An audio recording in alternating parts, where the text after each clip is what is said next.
Hello mga Kamalnourished! For today's video ay kakain ako ng mga pagkain na tinatanong ng iba kung ano daw yung almusal ko, kung ano daw yung kinakain ko sa tanghalian, sa gabi, at yung mga kinakain ko sa merienda.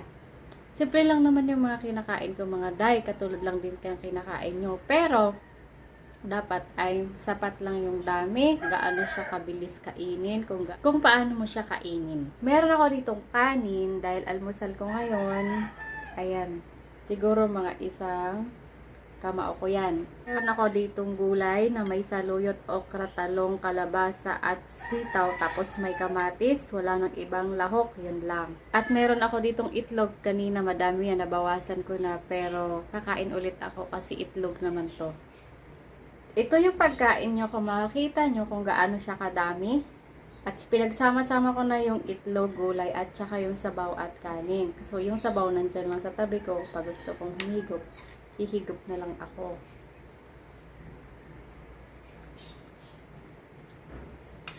Ito yung pinaka-almusal ko.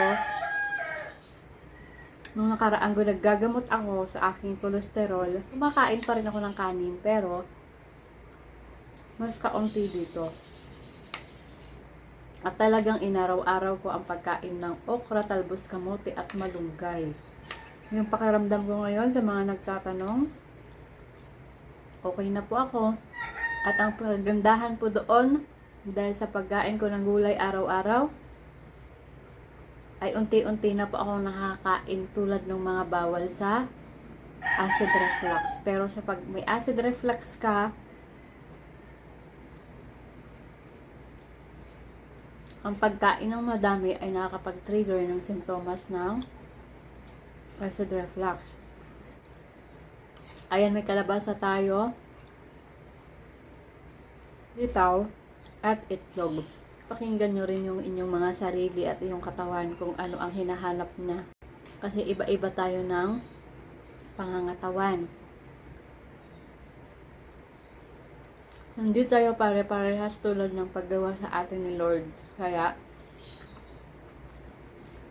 si Lord yung paniniwalaan natin.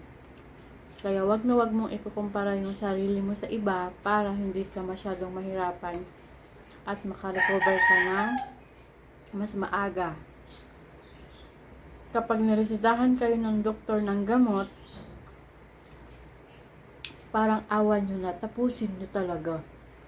Maniwala po kayo dun sa doktor nyo. Kasi yung doktor natin, sila din yung way na ginawa ni Lord para sa kanila, sa pamamagitan nila, sa mga doktor, sa mga manggagamot, para tayo ay gumaling. Palagi lang natin hingiin sa Lord na yung gabay niya at hipuin niya yung mga taong gumagamot sa atin.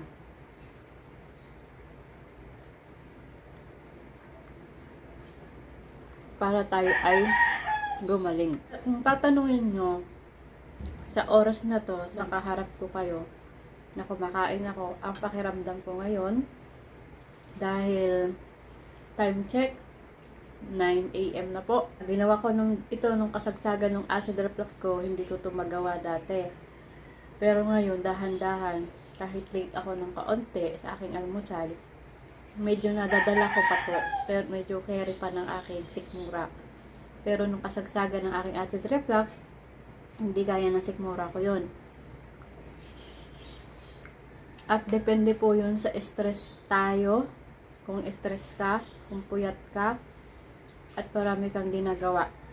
Pero sa araw-araw po na nag-exercise tayo, ang laking tulong po ng exercise talaga. Lagi naman po sinasabi ng mga doktor yun na lahat dapat ay nag-exercise. Kaso tayong mga tao, matitigas ang ulo natin, tapos masama tayong nararamdaman, saka tayo mag-stick, saka natin susundin yung mga bawal. Kapag gumaling na tayo, babalik naman tayo dun sa mga bagay na, mga pagkain na hindi natin dapat kainin. Kaya hindi tayo gumagaling. Pero kung susundin mo yung mga tama at hindi mo na siya kakainin at gagawin ulit. Hi! Good morning! Yun, makaka-recover ka. Pinaka-importante sa lahat yung change lifestyle talaga, promise. Yun na yun at susundin mo. Wag na wag ka nang bumalik doon sa mga kinakain mo na nakapagpa-trigger dati ng sakit mo. Katulad po niyan,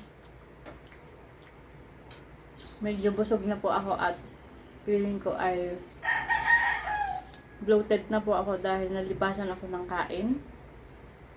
Pero hindi po araw-araw ganito yung nangyayari, kaya minamabuti ko na makakain ako ng kain sa tamang oras.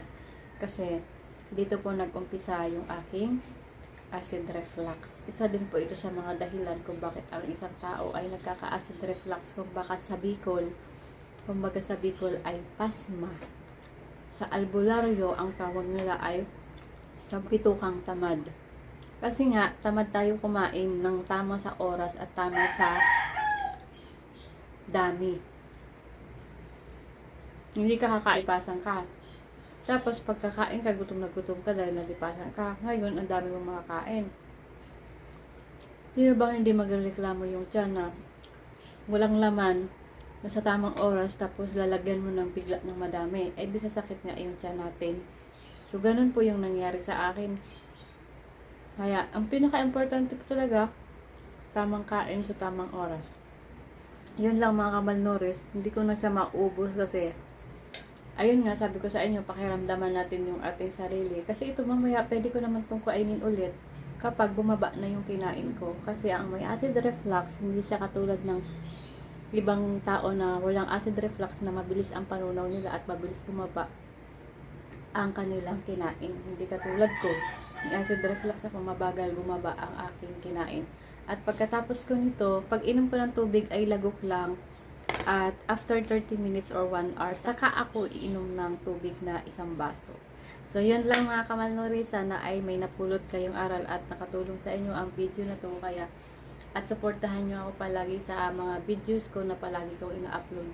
At sana supportahan nyo ako sa mga video na kahit anong video ang i-upload ko ay nakasuporta pa rin kayo. Maraming salamat po. Thank you so much.